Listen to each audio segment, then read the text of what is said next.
কিরে, আর কত দুষ্টামি করবি? অনেকক্ষণ থেকে তো খেলছিস, জানা এবার একটু শুয়ে পড়বি। না, আমি যাব না। তুমি যতক্ষণ বাসনগুলো ধুবে আমি ততক্ষণ তোমার কাছে বসে থাকবো। আমাদের রান্নাঘরের আরেকটা গেটের ঠিক সোজাসুজি রয়েছে পাশের বাড়ির নাতিদের রান্নাঘর।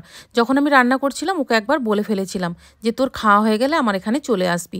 আর সেই থেকে এসে আমার কাছে বসে আছে প্রায় আধ ঘন্টার ওপর। ওর মা বাবা সবাই ডেকে ডেকে ফেল, কিছুতেই আর বাড়ি যাবে না। শেষে আর কি করব, ওকে কোলে করে নিয়ে চলে এসেছি আমার রুমে একসাথে ঘুমাবো বলে।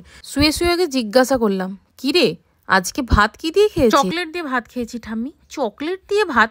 চকলেট দিয়ে আবার কেউ ভাত খায় নাকি? আমি তো মুড়িও খাই চকলেট দিয়ে। তো যাই হোক, এইরকম বেশ কিছুক্ষণ গল্প করে ঘুমিয়ে পড়েছিলাম।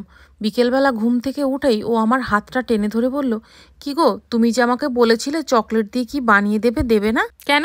তুই আবার কি খাবি? এমন একটা কিছু বানিয়ে দাও যেটা আমি কোনোদিনও খাইনি। কিন্তু হ্যাঁ, চকলেট থাকতে হবে। আরে আমার কাছে তো চকলেট নেই, দাঁড়াও আমি আসছি বলে এক নিঃশ্বাসে দৌড় দিয়ে পরের নিঃশ্বাসে ছুটে এসে আমার হাতে একটা চকলেট ধরে দিতে বললো, এটা দিয়ে বানিয়ে দাও।